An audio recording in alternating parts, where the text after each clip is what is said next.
466 Tuan Muda. Nama, kelahiran kembali penggarap abadi perkotaan penulis, Dewa Pedang 10 Mil, Si Li Jiansen. Plus matikan mengatur ulang. Begitu mobil Lin Pojun hilang, Cheng dan Qin akhirnya berbicara lagi.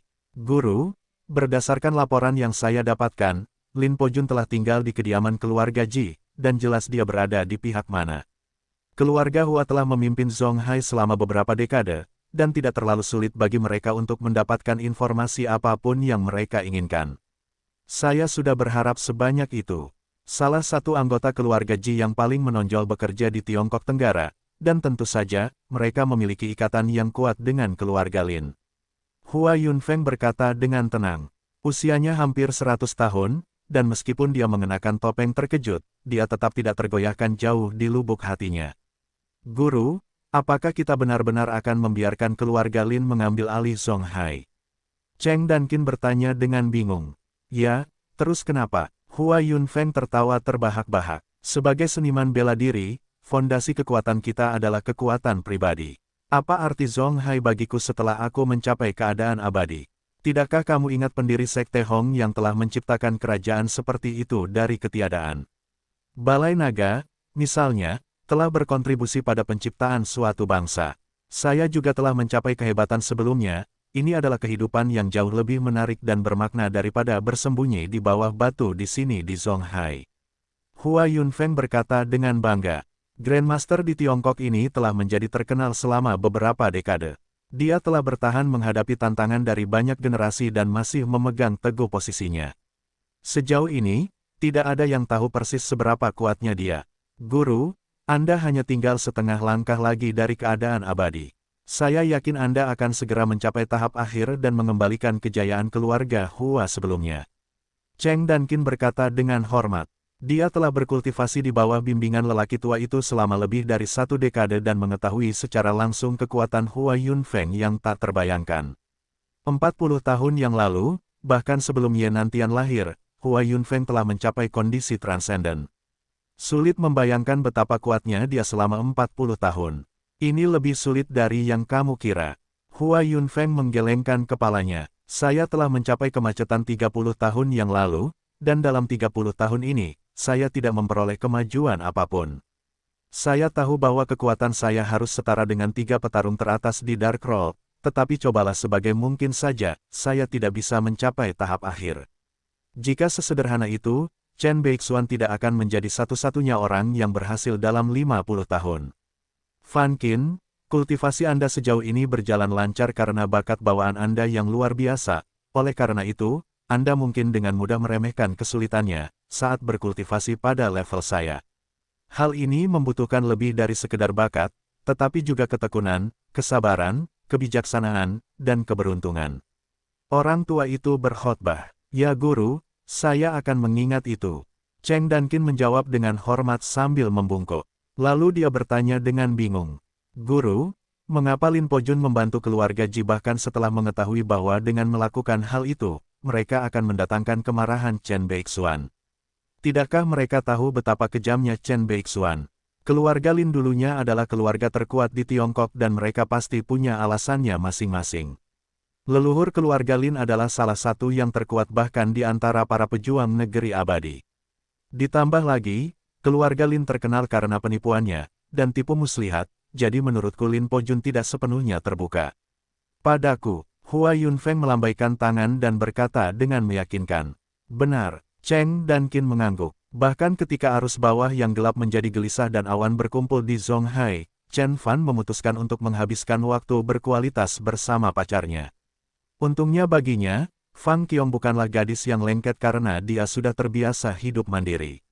Setelah saya berurusan dengan keluarga Su dan keluarga Wei, saya akhirnya bisa meninggalkan provinsi Jiangnan dan berkeliling Tiongkok.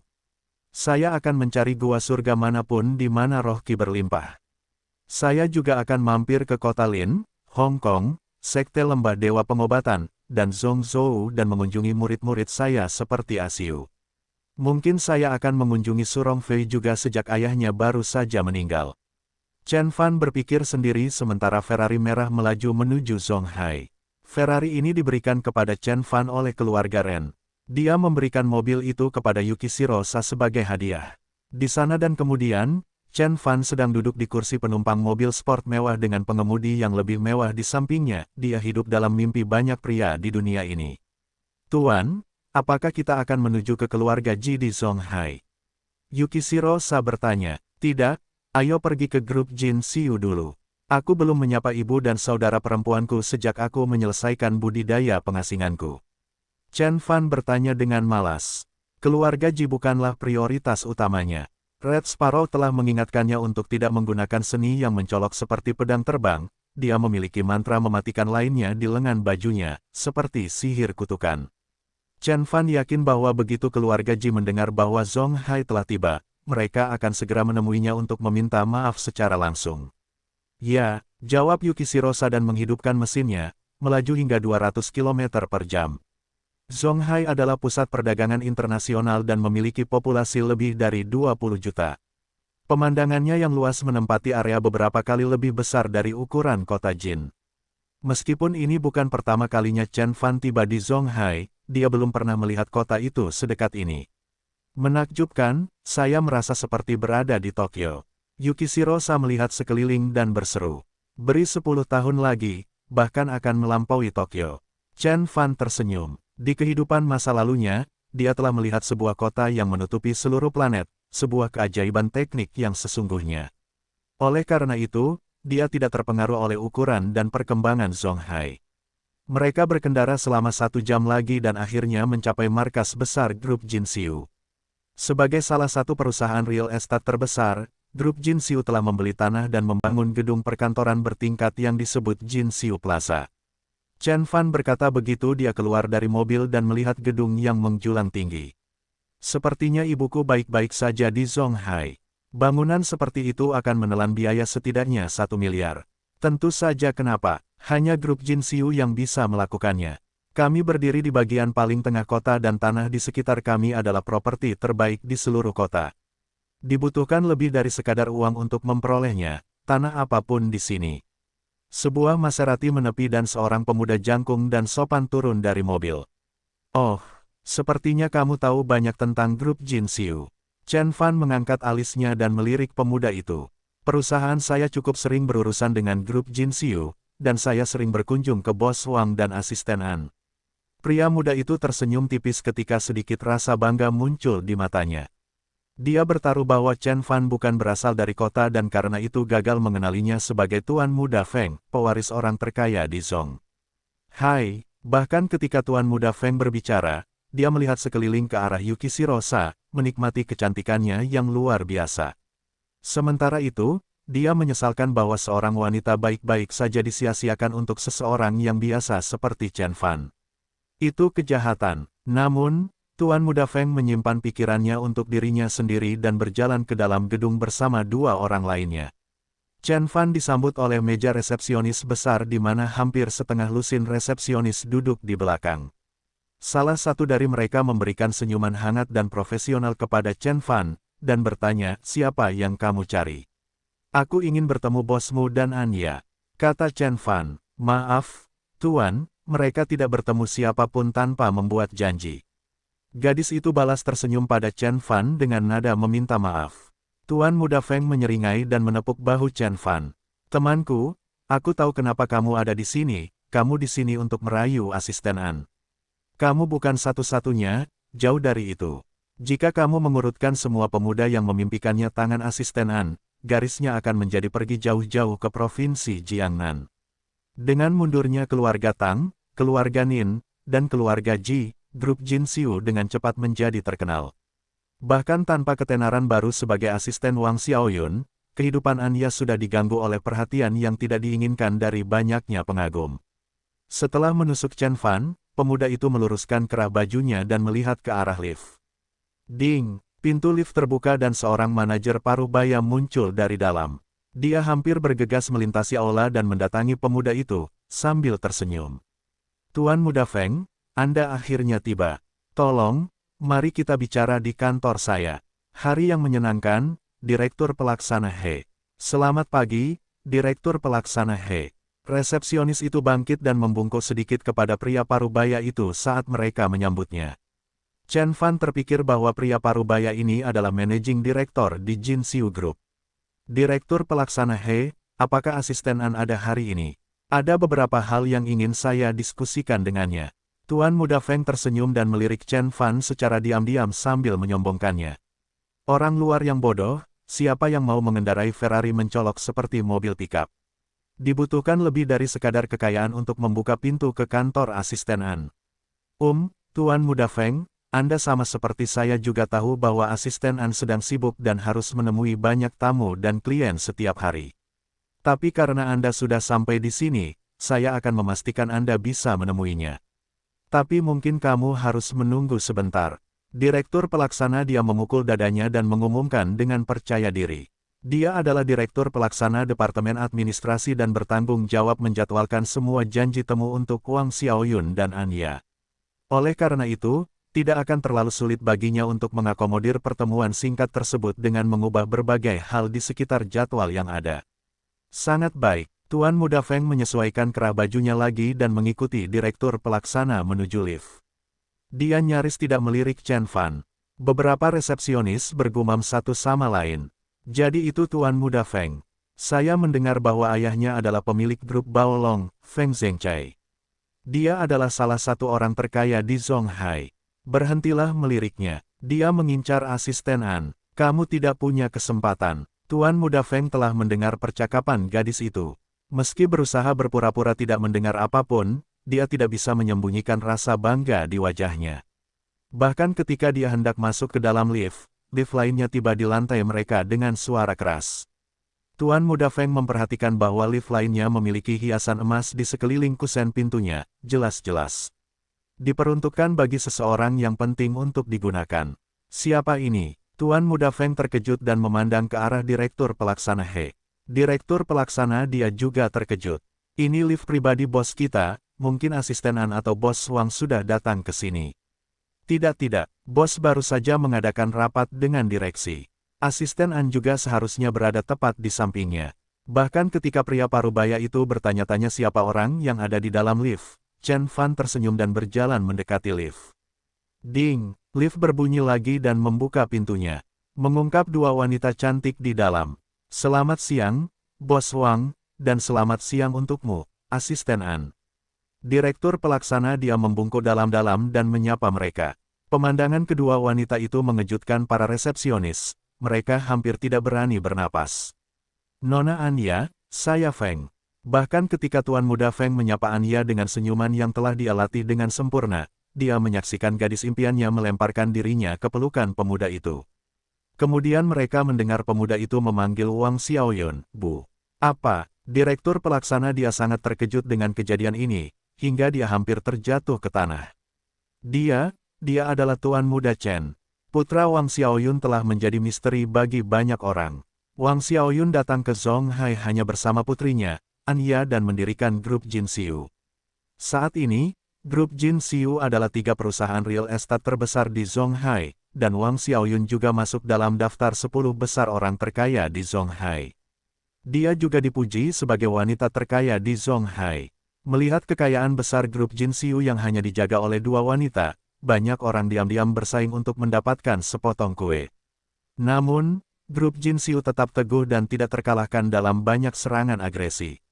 Kelompok Jinxiu yang paling dekat dengan kehancuran adalah setahun yang lalu ketika mereka diserang oleh aliansi keluarga Ji, keluarga Tang, dan keluarga Nin. Namun, bahkan ketika manajer grup Jinxiu sedang mempertimbangkan untuk meninggalkan kapal, keadaan mulai berbalik dan mereka akhirnya mengalahkan keluarga Tang dan keluarga Nin. Tuan keluarga Tang bahkan tiba di kantor Wang Xiaoyun dan membungkuk dalam-dalam padanya untuk meminta maaf. Itu adalah berita sensasional di kalangan bisnis di Zonghai. Meski banyak yang menebak siapa dermawan grup Jinxiu, tidak ada yang mencurigai Chen Fan. Kebanyakan orang berhenti menebak-nebak begitu mereka mengetahui grup Jinxiu berada di bawah perlindungan militer Tiongkok. Jadi bos kita memang punya anak laki-laki. Saya selalu mengira dia hanya punya anak perempuan. Nama belakang suami bos kita adalah Chen. Anya jelas bukan putri kandungnya. Jadi pemuda ini adalah satu-satunya pewaris sah perusahaan. Banyak orang bergumam satu sama lain ketika mereka melewati aula. Senyuman sempurna Tuan Muda Feng muncul di wajahnya. Dia menatap Chen Fan dengan iri. Bos, asisten An, dan Tuan Muda Chen, ayo kita pindah ke kantor. Di sini terlalu berisik. Direktur pelaksana dia menyeka keringat di dahinya saat dia bergegas menuju Chen Fan. Dia sudah melupakan Tuan Muda Feng. Sangat baik. Wang Xiaoyun berbalik dan memerintahkan, Xiao He, kesampingkan semuanya untukku. Aku tidak ingin melihat siapapun hari ini. Ya, bos. Direktur pelaksana dia menjawab sambil menatap Chen Fan dengan pandangan terkejut. Dia belum pernah melihat Wang Xiaoyun mengambil cuti kerja. Fakta bahwa dia harus mengesampingkan jadwal sibuknya dan menghabiskan sepanjang hari bersama putranya menunjukkan betapa dia sangat peduli pada putranya. Jadi sepertinya Tuan Muda kita sangat dekat dengan hati Bos Wang, saya harap dia tidak tersinggung dengan sikap dingin saya. Direktur pelaksana dia berpikir, sendiri ketika keringat dingin mengalir di punggungnya. Rombongan memasuki lift yang akan membawa mereka langsung ke ruang rapat, meninggalkan Tuan Muda Feng berdiri sendirian di serambi dengan wajah hijau dan sepasang mata yang sangat marah hingga seperti meludahkan api. Sementara itu, para manajer dan dewan direksi kehilangan kesabaran saat menunggu Wang Xiaoyun kembali. Kejadian darurat apa yang membuat bos kita menghentikan rapat dan bergegas ke sana? Pasti ada wig besar dari pemerintah yang mengunjungi kita. Bahkan asisten An pun ikut pergi bersamanya. Hehe. Hanya pemimpin Zonghai yang bisa membangkitkan semangat bos kita. Bahkan ketika semua orang bergumam satu sama lain dalam kebingungan, pintu terbuka ketika Wang Xiaoyun dan Aya kembali dengan seorang anak laki-laki di belakangnya. Pria muda itu tampak baru berusia 20 tahun dan memiliki wajah yang dicukur bersih. Pakaian kasual yang dikenakannya membuatnya tampak seperti mahasiswa baru yang kikuk di perguruan tinggi. Namun, senyuman di wajah Wang Xiaoyun dan Anya sepertinya menunjukkan bahwa mereka berdua sangat peduli pada pemuda ini. Semuanya, izinkan saya untuk memperkenalkan. Ini anak saya, Chen Fan. Wang Xiaoyun berjalan ke ujung meja dan mengumumkan. Hai semuanya, namaku Chen Fan. Chen Fan mengangguk. Lalu dia berjalan ke sofa dan duduk bersama Yuki Shirosa. Sementara itu, dia menarik lengan Anya, memintanya untuk duduk bersamanya. Anya melirik Wang Xiaoyun, meminta persetujuannya. Setelah Wang Xiaoyun mengangguk kembali padanya, dia duduk di samping Chen Fan. Sikap santai dan kesembronoan Chen Fan dianggap sebagai perilaku manja bagi banyak anggota dewan. Tidak heran Bos Wang menunggu begitu lama untuk memperkenalkan putranya kepada kami. Dia pelit dan angkuh dan bahkan tidak memiliki rasa hormat yang paling dasar terhadap orang lain. Ladida, lihat semua gadis cantik di sekitarku. Apa dia pikir dia ada di KTV? Beberapa anggota senior dewan mengeluh dalam benak mereka. Yang lain juga menggelengkan kepala tidak setuju. Suami Bos Wang berasal dari kota Jin keluarga Chen yang baru-baru ini naik ke tampuk kekuasaan dan menjadi klan paling berpengaruh di kota Jin. Jadi dia pasti dimanjakan oleh orang tuanya dan terbiasa melakukan hal-hal yang sembrono. Grup Jin Xiu akan hancur jika Wang Xiaoyun menyerahkannya padanya. Para manajer dan anggota dewan ini adalah elit dunia keuangan di Zonghai. Mereka terbiasa menerima pikiran-pikiran yang bersemangat dari Liga Ivy yang siap sedia, dan bergaul dengan wirausahawan muda yang sukses. Oleh karena itu, mereka tidak menghormati kelambanan Chen Fan. Baiklah, mari kita lanjutkan. Proyek jalan lingkar kedua tahap ketiga ini sudah tertunda beberapa bulan. Kita perlu online kembali dan berusaha menyelesaikannya sebelum libur nasional dimulai. Wang Xiaoyun duduk dan mendapatkan kembali sikapnya yang mengesankan saat dia berbicara dengan anggota dewan. Semua orang dengan cepat mengalihkan perhatian mereka dari Chen Fan kembali ke pertemuan dan mendengarkan instruksi Wang Xiaoyun dengan penuh perhatian. Bos Wang, ada sesuatu yang ingin saya laporkan kepada Anda. Seorang manajer bangkit dan berkata, kami semua sangat ingin kembali bekerja di jalan lingkar, namun pemerintah daerah masih harus menyelesaikan pemeriksaannya. Sebelum mereka menyelesaikannya, kami tidak diperbolehkan memulai proyek. Petik 2. Memang benar, Bos Wang. Pemerintah daerah di distrik timur telah berusaha semaksimal mungkin untuk memperlambat proses pembangunan kami. Seseorang mengatakan kepada saya bahwa pemerintah daerah berada di bawah pengaruh keluarga Ji. Anggota dewan lainnya bertanya, keluarga Ji. Wang Xiaoyun mengerutkan alisnya. Keluarga Ji telah mengganggu proyek grup Jin Xiu, menyebabkan banyak kesalahan dalam proses kontrak grup Jin Xiu. Ketika keadaan berada pada kondisi terburuknya, kota tersebut telah menutup banyak lokasi konstruksi grup Jinxiu untuk pemeriksaan yang tidak perlu. Banyak kontraktor telah membatalkan perjanjian mereka dengan grup Jinxiu, dan beberapa bank memutuskan untuk menarik diri dari investasi mereka dengan grup Jinxiu proyek. Masa depan grup Jinxiu pada saat itu tergantung pada seutas benang. Segalanya tidak mulai membaik sampai 3 bulan lalu ketika keluarga Tang dan keluarga Nin tiba-tiba menjadi diam. Namun, keluarga Ji masih mendukung grup Jinxiu dan tidak mau menyerah. Bos Wang, mengapa kita tidak menyampaikan permintaan maaf saja kepada Tuan Ji? Perselisihan antara Anda dan Tuan Ji telah berlangsung selama lebih dari setahun, sudah waktunya untuk mengakhirinya. Jika kita meminta maaf terlebih dahulu, mereka akan segera berakhir, mungkin memaafkan kami dan berhenti memaksa kami. Seorang manajer berkata dengan hati-hati. Jadi, Bos Wang, keluarga Ji adalah salah satu klan keluarga paling kuat di Zonghai. Apakah Anda yakin berada di sisi buruk mereka saat kita berada di wilayah mereka adalah ide yang bagus? Anggota dewan lainnya ikut campur. Mereka tertarik pada permainan uang dan tidak ingin terlibat dalam pertikaian berdarah antar klan keluarga yang lebih besar. Bahkan ketika Wang Xiaoyun mempertimbangkan pilihannya, sebuah suara terdengar, keluarga Ji sedang mendekati kematian. Yakinlah ibu, aku akan mengurus keluarga Ji. Semua orang berbalik ke arah pembicara dan melihat Chen Fan berbaring di sofa dan berkata dengan sangat sembrono. Apakah kamu benar-benar berpikir bahwa kamu, seorang bocah nakal yang tidak berguna bisa menangani keluarga Ji dari Zonghai, pria tangguh?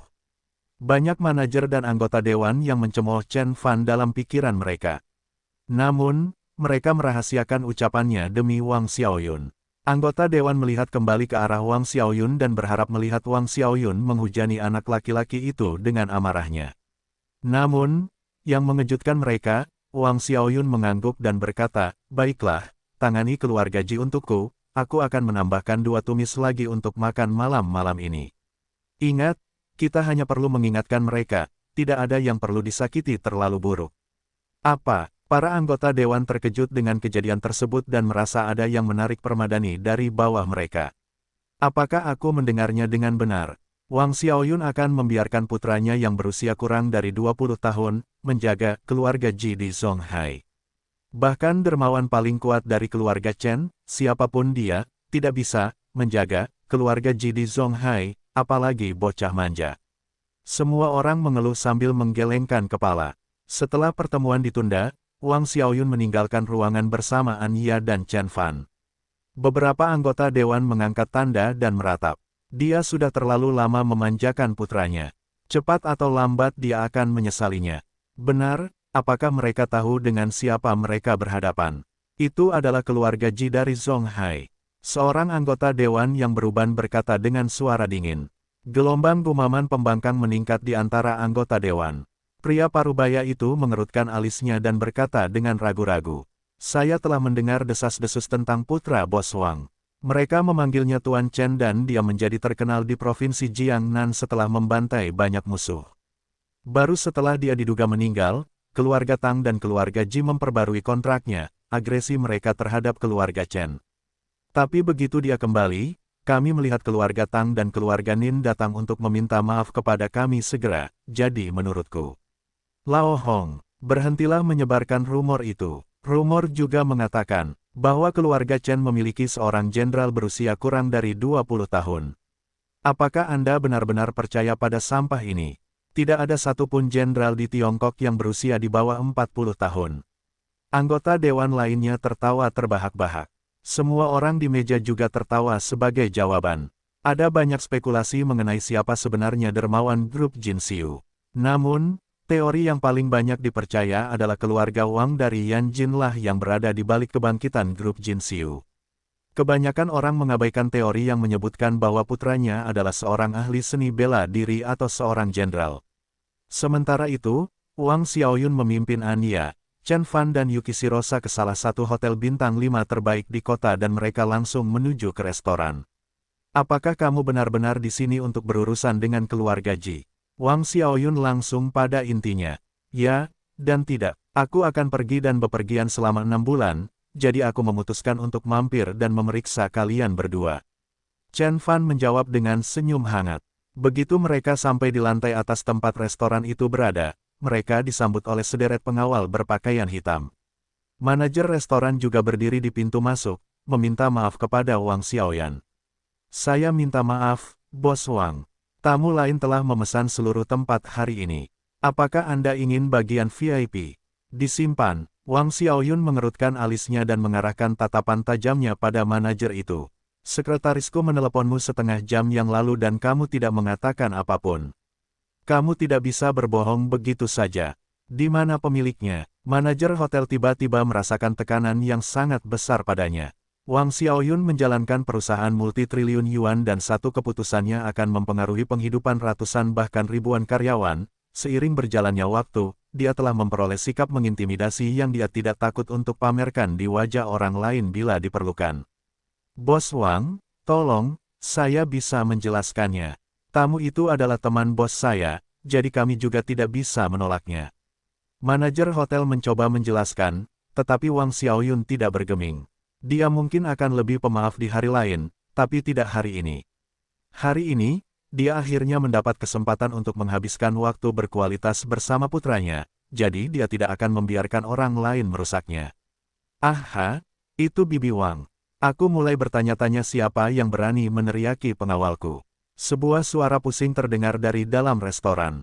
Chen Fan menyaksikan seorang pemuda kurus berpakaian akhirnya muncul dari pintu masuk. Itu kamu, Yi Chen. Wang Xiaoyun mengerutkan alisnya setelah dia mengenali pemuda itu.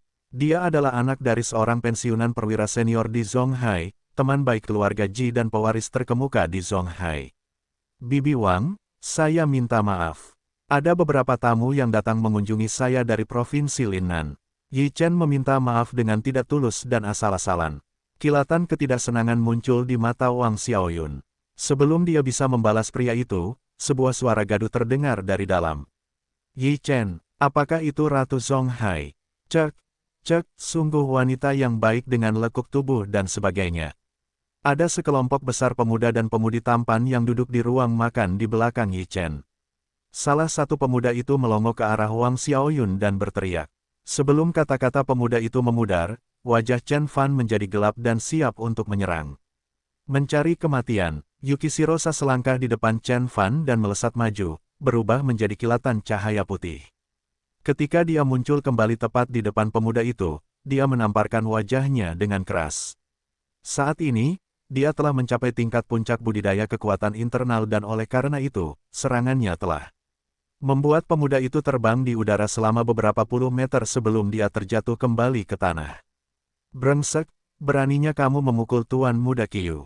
Kamu sedang mendekati kematian. Apakah kamu tahu siapa Tuan Muda Qiu? Penjaga, di mana penjaganya? Pergantian peristiwa mengejutkan sekelompok pemuda dan pemudi. Mereka mengarahkan jari mereka ke Chen Fan saat pengawal berpakaian hitam bergegas masuk ke ruangan. Bang, bang, bang. Yukishiro menari dengan anggun di sekeliling pengawal seperti kupu-kupu, dan gerakan yang sangat ekonomis, dia telah menurunkan semua pengawal dalam setengah detak jantung. Dia tidak menahan kekuatannya dan mematahkan tulang di setiap tubuh pengawalnya. Sekarang, akhirnya terpikir oleh para bangsawan muda dari Linnan bahwa Chen Fan dan teman-temannya jauh lebih sulit untuk dipecahkan. Saat keheningan menyelimuti ruangan, semua orang menoleh ke arah Yi Chen, tuan rumah mereka. Bibi Wang, apa maksudnya ini? Yi Chen menatap Yukishiro dengan ketakutan dan kemudian mengalihkan pandangannya kembali ke Wang Xiaoyun. Menyingkir dari hadapanku, Wang Xiaoyun menyipitkan matanya dan mendesis pada pemuda itu. Pada saat itu, Wang Xiaoyun sudah cukup kuat untuk mengabaikan pembuat onar yang tidak penting seperti Yi Chen.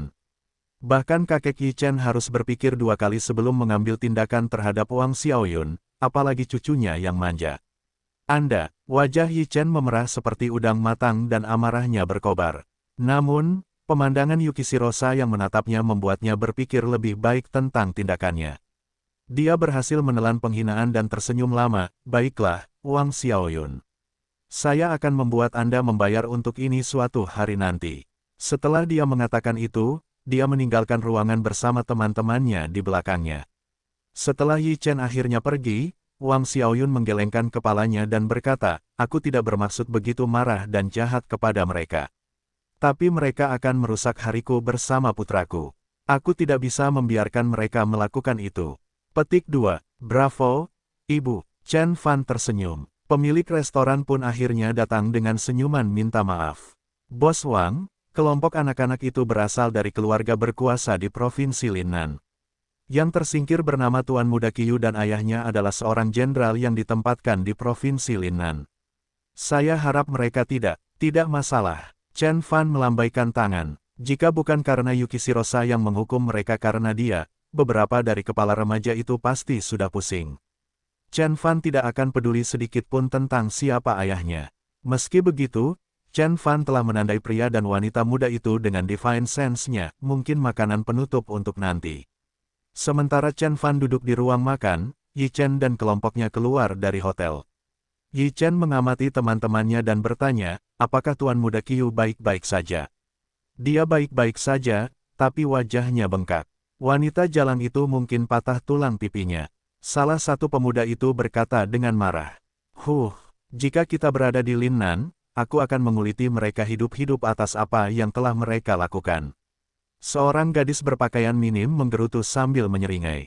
Jangan menjadi pemarah. Kami datang bersama Tuan Muda kami dalam sebuah misi. Kita tidak bisa merusak rencana Tuan Muda kita karena perkelahian yang tidak penting. Begitulah, Saudara Pu Jiun ingin kita menyebarkan pengaruh unit naga tersembunyi ke Provinsi Zonghai dan Jiangnan. Namun, aku ragu Saudara Pu Jiun akan membiarkan luka yang dialami Old Qiu tidak terbalaskan. Begitu Saudara Pu Jiun mempunyai waktu dan tenaga untuk menangani hal itu wanita, dia akan menjadi daging mati. Kata pemimpin kelompok itu. Anggota kelompok lainnya mengangguk setuju. Yi Chen mendengarkan. Ketika rasa takut yang besar muncul di dalam dirinya. Kelompok pemuda dan pemudi ini berasal dari keluarga yang tidak kalah berpengaruhnya dengan kelompoknya. Namun, mereka menyebut nama Tuan Muda mereka dengan penuh pengabdian sehingga mendekati semangat keagamaan. Dia adalah Lin Pojun dari keluarga Lin. Pantas saja orang tuaku menyuruhku untuk mengolok-oloknya dan menjulukinya sebagai pemuda paling berprestasi di dunia. Yi Chen menundukkan kepalanya dan berseru dalam pikirannya. Setelah makan siang selesai, Anya mengajak Chen Fan dan Yukishirosa berkeliling kota dan mengunjungi hampir semua tempat wisata. Zonghai benar-benar memenuhi reputasinya sebagai pusat internasional. Saya bisa mengerti mengapa keluarga yang bisa mengklaim dominasi di kota metropolitan ini jauh lebih kuat dibandingkan keluarga Ji di Zonghai. Saya pikir saya mungkin meremehkan Ji keluarga. Jika Chen Fan sedikit khawatir, dia tidak menunjukkannya di wajahnya. Betapapun kuatnya keluarga Ji, mereka masih jauh dari kekuatan Rusia. Chen Fan yakin dia bisa menjatuhkan mereka dengan satu tebasan pedangnya. Xiao Fan, ibu baru saja meneleponku dan memberitahuku bahwa dia tidak akan bergabung dengan kita untuk makan malam. Dia juga mengatakan keluarga Hua telah mengundang kita ke jamuan makan di Gunung Bajin. Anya menutup telepon dan berkata, keluarga Hua tempat asal Hua Yunfeng. Baiklah, tapi kita tidak terburu-buru. Ayo kita habiskan jajanan pinggir jalan ini dulu. Chen Fan berkata dengan ringan.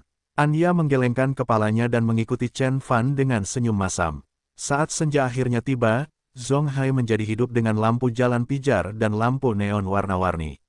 Sementara itu, rumah keluarga Hua di puncak Gunung Bajin dipenuhi dengan aksi. Lebih banyak orang berdatangan ke dalam mansion dibandingkan dekade terakhir. Hei, Bos Li. Senang bertemu denganmu di sini. Ini undangan dari keluarga Hua, aku harus membuatnya. Apa aku terlihat ingin dilempar ke sungai oleh penyihir jahat itu? Haha, Bos Li, berhentilah menarik-narik kakiku.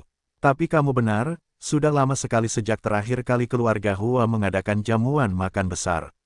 Kurasa terakhir kali yang bisa kuingat adalah ketika pewaris generasi keempat mereka masih muda lahir. Banyak tamu yang bergumam satu sama lain saat mereka berjalan melewati pintu masuk. Keluarga Hua dari Zonghai dapat menelusuri sejarah mereka sampai ke era Geng Hijau 100 tahun yang lalu. Tuan keluarga saat ini, Hua Qinxiong adalah seorang taipan terkenal di Zonghai dan memiliki lebih dari 1 miliar yuan.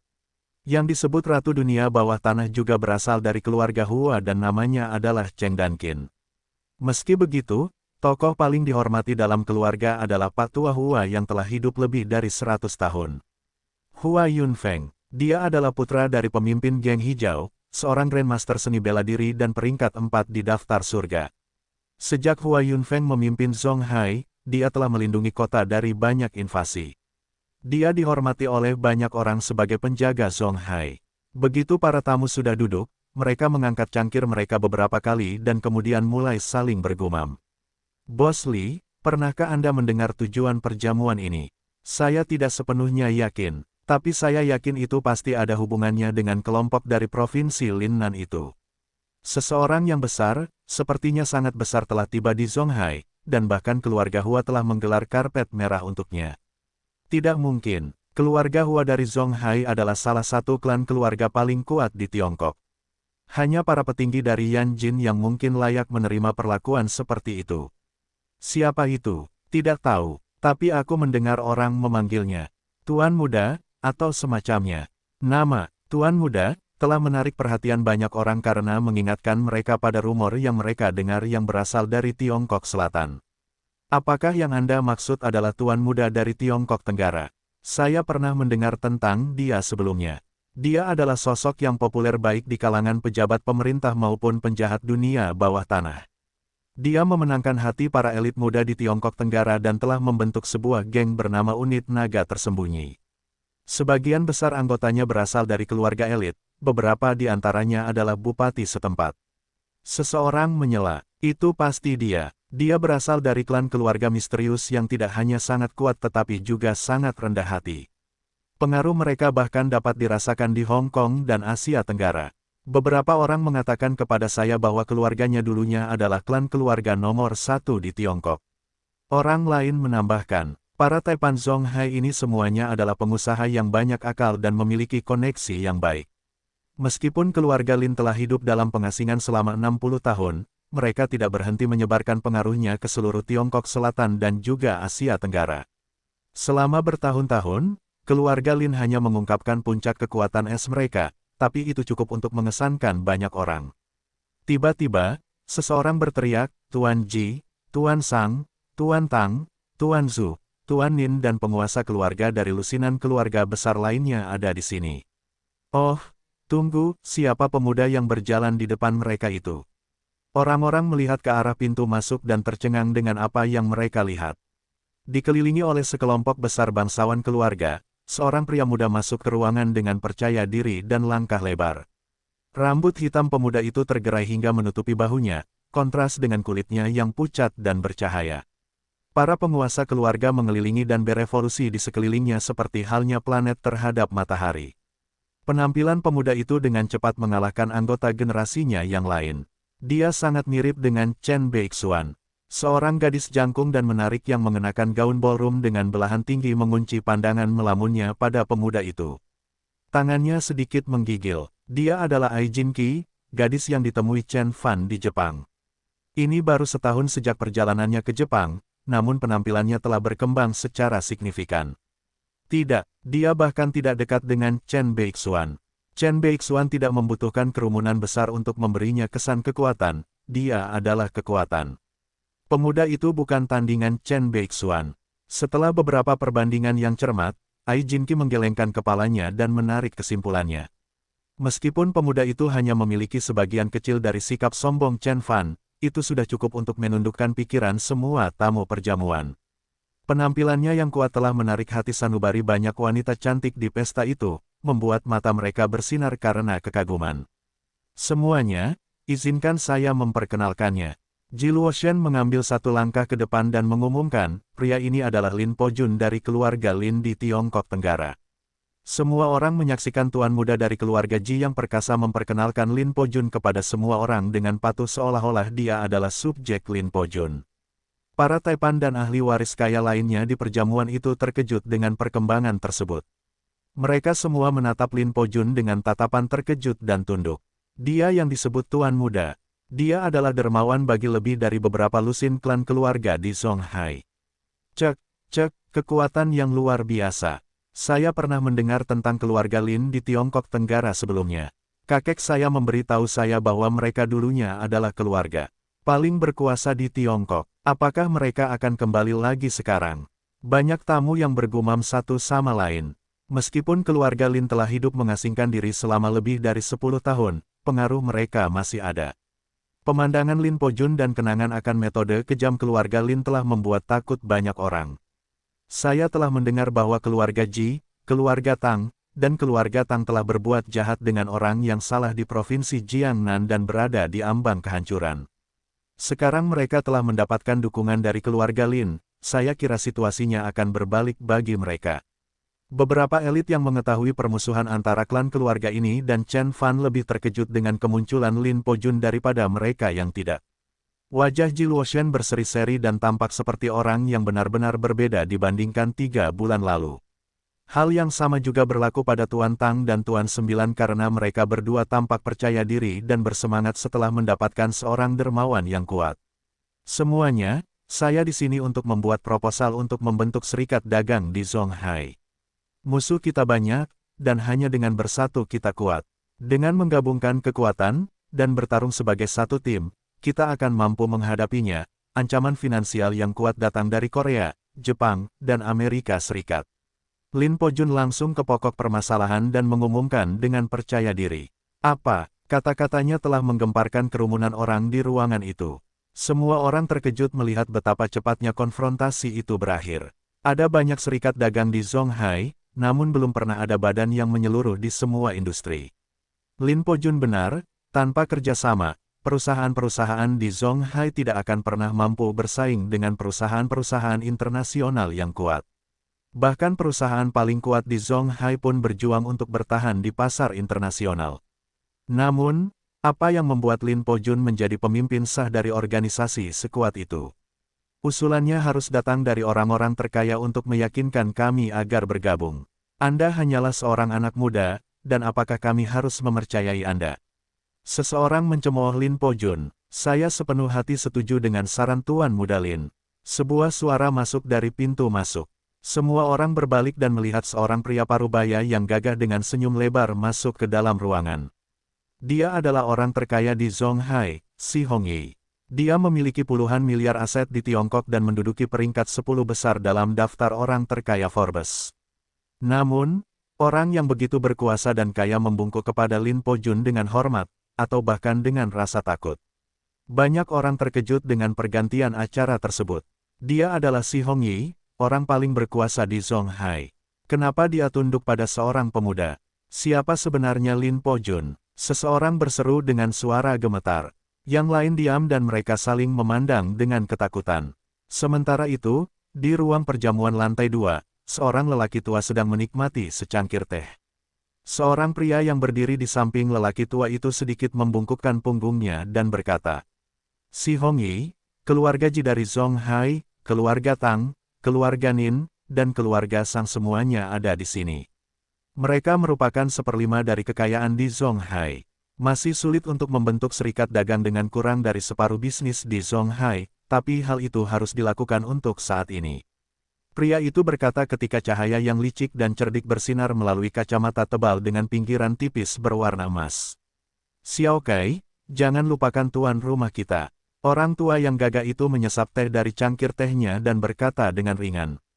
Tuan Zhou, maksudmu keluarga Hua juga? Setuju untuk bergabung. Wajah pria itu berubah warna saat dia tersentak. Berbeda dengan keluarga Tang, keluarga Nin, atau keluarga Sang, keluarga Hua di Zonghai adalah kekuatan nyata yang menjaga kemakmuran Zonghai. Keluarga Hua begitu kuat sehingga bahkan keluarga Ji pun tidak ada apa-apanya jika dibandingkan. Jika keluarga Hua memutuskan untuk bergabung dengan Guild, maka Lin Pojun akan menguasai seluruh Zonghai dalam genggamannya. Tidak heran Xiao Kai begitu terkejut dengan wahyu tersebut.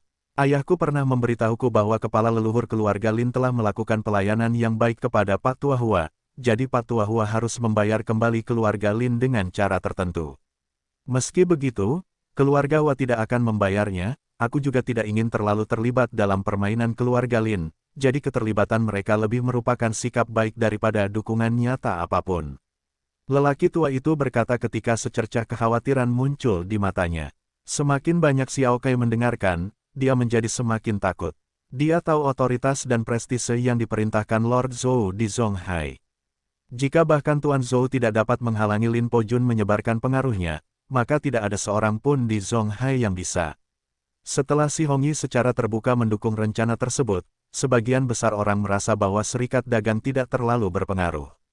Langkah yang luar biasa. Tuan muda mengumpulkan si Hongyi ke sisinya dan mendapatkan kepercayaan dari separuh dunia bisnis Zonghai. Seru Ji Luoshen, berseri-seri dari sisi ke sisi. Lin Pojun duduk di kursinya dengan tenang sambil tersenyum tipis. Semuanya berada di bawah kendalinya. Seorang gadis yang luar biasa cantik mengisi cangkirnya dengan lebih banyak teh. Bahkan Ji Luoshen dikejutkan oleh kecantikan gadis itu yang mengingatkannya pada Su Xiao, Fang Qiong, dan Anya. Tuan muda telah mengkonsolidasikan kendalinya di Provinsi Linnan, dan sekarang dengan keluarga Hua di sisinya, dia seharusnya dengan mudah mengendalikan dunia bisnis Zonghai. Kekuatan keluarga Lin benar-benar di luar pemahaman orang biasa. Seseorang tersenyum dingin dan berkata, jika Chen Fan ada di sini, dia akan mengenali kroni-kroni Lin Pojun dan bocah manja itu adalah kelompok orang yang sama. Setelah saya mengendalikan keluarga Hua di Zonghai, keluarga Lu di Tiannan, dan keluarga Tang di Jiangnan, seluruh dunia bawah tanah di Tiongkok Timur seharusnya berada dalam genggaman saya. Saya kemudian perlahan-lahan akan menghancurkan liga bisnis yang terfragmentasi, satu demi satu, konsolidasikan kekuatan mereka ke dalam satu serikat dagang yang menyeluruh di bawah kendali langsungku. Begitu aku menguasai dunia bawah tanah dan dunia bisnis, aku seharusnya memiliki kekuatan yang cukup untuk menghadapi keluarga Ye di Gunung Yan, Lin Pojun berkata dengan tenang. Keluarga Lin tidak hanya merencanakan peta jalan ini untuk Lin Pojun beberapa dekade yang lalu, namun mereka juga telah mengambil tindakan untuk memastikan rencana mereka membuahkan hasil. Si Hongyi, misalnya, dipasang di Zonghai beberapa dekade lalu oleh keluarga Lin, dia hanyalah pion dalam rencana induk keluarga Lin. Namun, tidak ada yang tahu bahwa perencanaan momennya telah dilakukan puluhan tahun lalu. Bagi kebanyakan orang, segala sesuatu tampak terjadi pada saat yang tepat, seolah-olah memang disengaja. Yi Chen takut dengan besarnya ambisi Lin Pojun. Tetapi, Tuan Muda, bagaimana dengan keluarga Chen di Provinsi Jiangnan? Ji Luoshen bertanya dengan ragu-ragu. Pertanyaan itu juga membuat Tuan Tang dan Tuan Nin tersenyum masam. Keluarga Chen seperti pisau tajam yang tergantung di leher mereka, terus-menerus mengancam nyawa mereka. Chen Beixuan adalah seorang pejuang yang perkasa, tetapi keluargaku juga memiliki penggarap negara abadi untuk melawannya. Aku yakin Chen Beixuan harus berpikir dua kali sekarang sebelum melukai kalian semua karena sekarang kalian berada di bawah perlindungan keluarga Lin. Lin Pojun berkata dengan sigap. Keluarga Lin di Tiongkok Tenggara dulunya adalah keluarga terkuat di Tiongkok dan, dalam benak Lin Pojun, hingga saat ini masih demikian. Lin Suming adalah orang terkuat di Tiongkok 100 tahun yang lalu, dan bahkan kekuatan manusia serigala Siberia jauh dari kemampuannya yang tak terbayangkan. Chen Fan seharusnya menganggap dirinya beruntung karena lolos dari pembunuhan Lin Tatian dan Lin Tasan. Jika dia menekan tombol lagi, Lin Suming dan leluhur Sekte Hong akan bergabung dan mengakhiri hidupnya. Begitulah, begitu saja, keluarga Tang dan anggota keluarga Nin mengangguk setuju. Hanya 3 bulan yang lalu, mereka tidak tahu apa itu keadaan abadi, namun sekarang, keadaan abadi telah menjadi pengetahuan publik di kalangan keluarga elit berkat publikasi ulang Divine Roll oleh Chia. Segera setelah mereka mengetahui kekuatan mengerikan dari pejuang negara abadi, keluarga Tang dan Nin bergegas meminta maaf kepada keluarga Chen. Namun, mereka sekarang berada di bawah perlindungan prajurit negara abadi lainnya yang konon lebih kuat dari Chen Fan. Pemandangan sikap menjilat para Taipan dan bangsawan telah membuat Ai Jinqi terkejut. Sial, jika serikat dagang benar-benar berhasil, kami, ikan-ikan kecil di dalam tangki, akan menjadi makanan gratis mereka. Apa yang akan terjadi pada keluarga Ai? Pikiran Ai Jinqi berpacu. Kekhawatirannya juga dirasakan oleh banyak orang di ruangan itu, termasuk Tuan Zhou dan Xiao Kai. Meskipun ada beberapa klan keluarga lain di Zonghai yang sama kuatnya dengan keluarga Ji, dukungan keluarga Hua akan menjadi paku terakhir di peti mati keluarga lainnya. Lihatlah, keluarga Xia, Gao, dan Chu dengan cepat menyerah pada kekuatan Lin Pojun dan menyetujui usulan serikat dagang. Keluarga berpengaruh lainnya tetap diam, takut menghadapi agresi keluarga Lin. Jelas bahwa semua orang tahu bahwa keluarga Lin memiliki prajurit negara abadi di antara barisannya. Sementara itu, 2 pemimpin keluarga Hua di lantai atas mansion, menyaksikan perkembangan yang terjadi. Guru, menurutku Lin Pojun akan mendapatkan apa yang diinginkannya, kata Cheng Dankin dengan alis berkerut. Aku tidak menyangka keluarga Lin bisa membuat rencana sejauh ini dan bisa begitu sabar. Hua Yunfeng menghela nafas. Keterlibatan si Hong Yi membuatnya lengah. Dia benar-benar memenuhi reputasi sebagai kebanggaan keluarga Lin, pewaris Lord Suming yang layak. Bahkan ketika Hua Yunfeng meratap dengan keras, dia melihat sekilas 3 orang keluar dari sebuah Ferrari di tempat parkir dari sudut matanya. Saat mengenali wajah salah satu pengunjung, matanya berbinar, tubuhnya tegang karena kegembiraan. Apa yang dia lakukan di sini? Pria berusia 100 tahun itu telah memimpin Zonghai selama lebih dari 1 dekade, dan Cheng dan Qin tidak pernah melihatnya begitu terkejut. Dia juga ada di sini. Saya pikir keluarga Lin melakukan kesalahan kali ini. Sebelum kata-kata Hua Yunfeng memudar, dia membuka alisnya dan tertawa terbahak-bahak. Guru, siapa itu? Cheng dan Qin melihat ke tepi balkon dan hanya melihat bagian belakang 3 pengunjung saat mereka melangkah melewati gerbang. Ada 1 laki-laki dan 2 perempuan, semuanya masih muda. Gadis itu memiliki pedang yang diikatkan di punggungnya seolah-olah dia adalah seorang ahli pedang dari novel wuxia. Mereka, masalah besar. Hua Yunfeng menyeringai. Salah satunya adalah pria yang selalu ingin kamu temui. Maksudmu, dia ada di sini. Wajah Cheng dan Qin memucat saat rasa kaget dan tidak percaya menguasai dirinya. Membayangkan, pria itu hanya berjarak beberapa puluh meter membuatnya merasa tercekik terlepas dari berapa kali dia membicarakannya di masa lalu karena orang yang ada di pikirannya adalah legenda hidup. Xiao Fan, mengapa Yukishirosa membawa pedang ke pesta? Ketiganya adalah Chen Fan, Anya, dan Yukishirosa. Anya bertanya pada Chen Fan dengan rasa ingin tahu saat dia menyerahkan undangan tersebut. Aku adalah pelayan tuanku, senjatanya adalah untuk melindungi tuanku. Yukishirosa menjawab dengan tenang dan tanpa basa-basi. Baik Anya maupun Chen Fan tidak yakin apa pendapatnya tentang keseriusan gadis Jepang itu. Chen Fan adalah legenda hidup, satu-satunya anggota Divine Roll, mengapa dia membutuhkan perlindungan seorang gadis. Namun, Chen Fan tahu bahwa membawa pedang sepanjang waktu bukanlah ide yang sia-sia karena seni pedang bunga azure membutuhkan ikatan yang kuat antara bilahnya dan penggunanya. Apa cara terbaik untuk menjalin ikatan seperti itu selain menjaga bilahnya mendekati 24/7?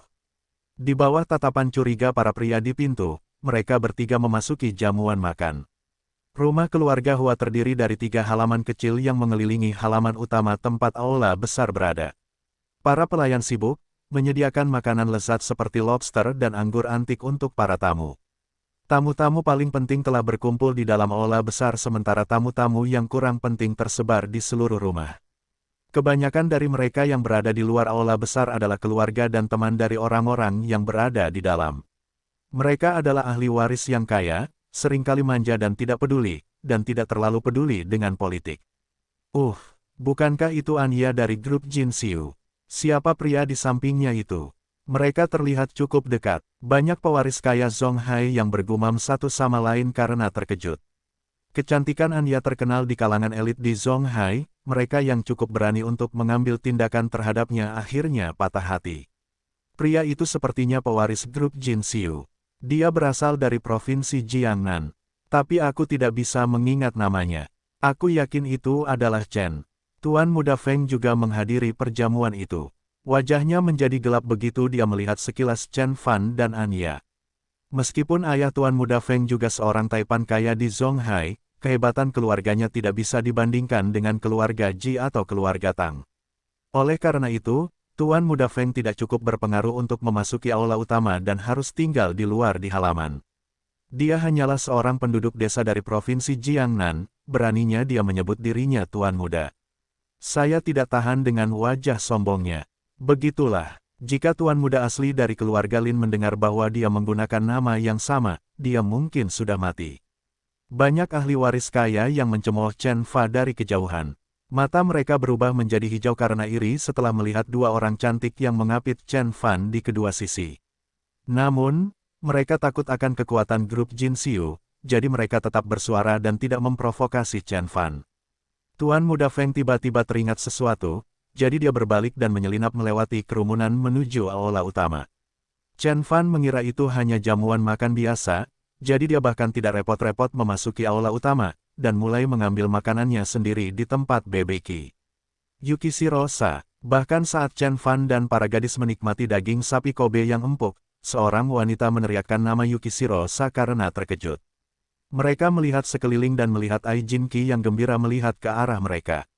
Dia sangat membutuhkan udara segar setelah terlalu lama berada di aula utama. Suasana hati dan udara di musim gugur utama terasa menyesakkan berkat pendekatan keras keluarga Lin. Yang mengejutkan, dia bertemu dengan beberapa kenalan lamanya. Tapi, Ai Jinki menatap Chen Fan dengan bingung. Apakah Anda tidak melayani Chen Beixuan? Siapa pria ini? Chen Fan telah mengubah penampilannya kembali normal, jadi Ai Jinki tidak mengenalinya. Oh, kamu adalah Xiao Qi, bukan? Lama tidak bertemu. Chen Fan menyapa gadis itu dengan sigap. Takdir telah mempertemukan gadis itu kepadanya sebanyak 5 kali selama dia berada di Jepang, sehingga sulit bagi Chen Fan untuk melupakannya. Apakah kamu Chen Beixuan? Ai Jinki langsung mengenali suara Chen Fan. Dia memutar matanya dan menatap Chen Fan dengan tidak percaya. Namun, dengan cepat terlintas dalam benaknya bahwa segala sesuatu mungkin terjadi dengan Chen Fan karena dia bisa mengalahkan seluruh pasukan sendirian. Jika dia bisa melakukan itu, maka mengubah penampilan pastilah hal yang mudah baginya. Apa yang kalian lakukan di Zonghai? Sudah lama sekali, kupikir aku tidak akan pernah bertemu kalian lagi. Aku sudah mencoba mencari wanita lain bernama Red Sparrow, tapi tidak mendapatkan apa-apa. Kepribadian ceria Ai Jinki tidak berhasil berubah sedikit. Ah, benar. Tahukah kamu bahwa Tuan Muda keluarga Lin sedang mencoba mendirikan serikat dagang Zonghai yang pertama? Tuan Muda keluarga Lin, serikat dagang Zonghai. Chen Fan dan kedua gadis itu tiba-tiba bingung. Ai Jinki buru-buru menjelaskan, aku hanya ingin tahu apa yang membuat keluarga Ji begitu berani. Ternyata mereka telah mendapatkan dukungan dari keluarga Lin di Tiongkok Tenggara.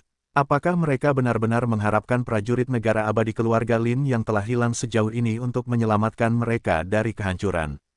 Lin Suming telah naik ke tampuk kekuasaan 100 tahun yang lalu, dan sekarang, usianya pasti sekitar 150 tahun. Bahkan jika dia masih hidup, dia bukan lagi pejuang negara abadi yang perkasa seperti dulu. Sementara itu, Chen Fan telah mencapai permukaan laut ilahi. Hanya 2 hal di planet ini yang mungkin merugikannya, kultivator tingkat Conate Spirit atau senjata nuklir. Ai Jinki mengibaskan bulu matanya dan hendak bertanya pada Chen Fan apa maksudnya. Tiba-tiba, sebuah suara panas terdengar dari kejauhan. Itu dia, dialah yang memukuliku saat makan siang. Mereka menyaksikan sekelompok orang berkerumun menuju paviliun tempat Chen Fan berdiri. Pemimpin kelompok itu adalah Yi Chen dan Tuan Muda Qiu. Hei, kamu, apakah kamu memukuli saudaraku? Seorang pria maju selangkah dan bertanya pada Chen Fan dengan dingin. Chen Fan belum pernah bertemu pria ini sebelumnya, dia pasti absen di restoran tadi. Wajah Ai Jinki memucat begitu dia melihat pria itu. Dia ingat suaminya berdiri tepat di sebelah Lin Pojun. Jelas sekali bahwa statusnya bahkan lebih tinggi daripada Ji Luoshan. Seseorang memberitahunya bahwa namanya adalah Lin Tiansu, dan dia adalah anggota unit naga, unit pasukan elit di Divisi Tenggara Militer Nasional Tiongkok. Keluarga Lin memiliki tradisi menamai keturunan mereka dengan nama rasi bintang. Rasi bintang Tiansu adalah bagian dari biduk, sebuah konstelasi penting dalam kebudayaan Tiongkok. Itu adalah tanda status pria ini dalam keluarganya. Ah, aku sedang mencarimu, dan ini dia. Chen Fan mengamati kelompok yang mengejarnya dan mengenali Tuan Muda Qiu. Separuh kepala Tuan Muda Qiu terbungkus kain kasa, separuh lainnya menatap Yukishiro Sa dengan tatapan enggan. Keluarga Lin tidak pernah menyerang siapapun tanpa alasan. Kamu telah menyakiti temanku, jika kamu bisa meminta maaf sekarang dan mendapatkan pengampunan temanku maka kami akan membatalkannya. Lin Tiansu berkata dengan suara datar. Dia memiliki sikap yang agung dan mengesankan yang cocok untuk pewaris elit dari keluarga yang berkuasa. Untuk memaafkan, tentu, biarkan aku menghabiskan 3 malam bersama pelacur yang memukulku itu. Lakukan, kalau tidak, Tuan Muda Qiu menyeringai. Bodoh sekali. Chen Fan menghela nafas dan menggelengkan kepalanya. Dia telah menyelamatkan nyawa para huligan ini sekali, tetapi mereka masih belum mengambil pelajaran. Mereka harus tahu bahwa penguasa langit mistik utara tidak terkenal karena belas kasihan dan kebaikannya. Mendering, Chen Fan dengan santai melambaikan tangannya dan pedang kuno yang diikatkan ke punggung Yukishiro Sa, tiba-tiba terhunus dan terbang menuju Tuan Muda Qiu. Ia menelusuri lengkungan azure di udara saat ia menempuh jarak belasan meter dengan kecepatan kilat, memotong kepala Tuan Muda Qiu dari bahunya. Setelah itu, ia kembali ke sarungnya secepat keluarnya. Begitulah kekuatan Chen Fan yang tak terpikirkan sehingga dia bisa mengendalikan pedang terbang dan membunuh seseorang dengan jentikan jari seperti yang dilakukan oleh para ahli pedang legendaris kuno. Puch! Tiba-tiba, darah muncrat dari leher Tuan Muda Qiu, memercik ke seluruh wajah orang lain dan tumpah ke lantai. Adegan berdarah itu membuat banyak tamu terjatuh ke lantai. Yi Chen memutar matanya dan menatap Chen Fan dengan sangat tidak percaya. Ahli waris kaya seperti dia belum pernah melihat metode yang kejam dan keterlaluan. Dia langsung membunuh Tuan Muda Qiu. Pembunuhan. Tuan Muda Feng berteriak sekuat tenaga dan membuat heboh semua tamu di mansion. Seorang tuan, melihat kemampuan Chen Fan dalam mengendalikan pedang terbang, Lin Tiansu mengarahkan pandangannya pada Chen Fan dan memeriksa pemuda itu dengan cermat. Dia berseru, "Saya tidak pernah berpikir bahwa siapapun di luar keluarga Lin di Tiongkok Tenggara bisa memiliki kekuatan luar biasa seperti itu. Siapa sebenarnya Anda, dan apakah Anda yakin ingin menjadi musuh keluarga Lin?" "Saya tidak perlu menjawab pertanyaan Anda, beritahu Lin Pojun untuk bertanya sendiri kepada saya." Sebelum Chen Fan menyelesaikan kata-katanya, dia melambai dan mendengus dalam-dalam. Berlutut, tiba-tiba, sekelompok ahli waris kaya merasakan kekuatan tak kasat mata menekan mereka. Lutut mereka dengan cepat menyerah dan menjatuhkan mereka ke lantai. Ah!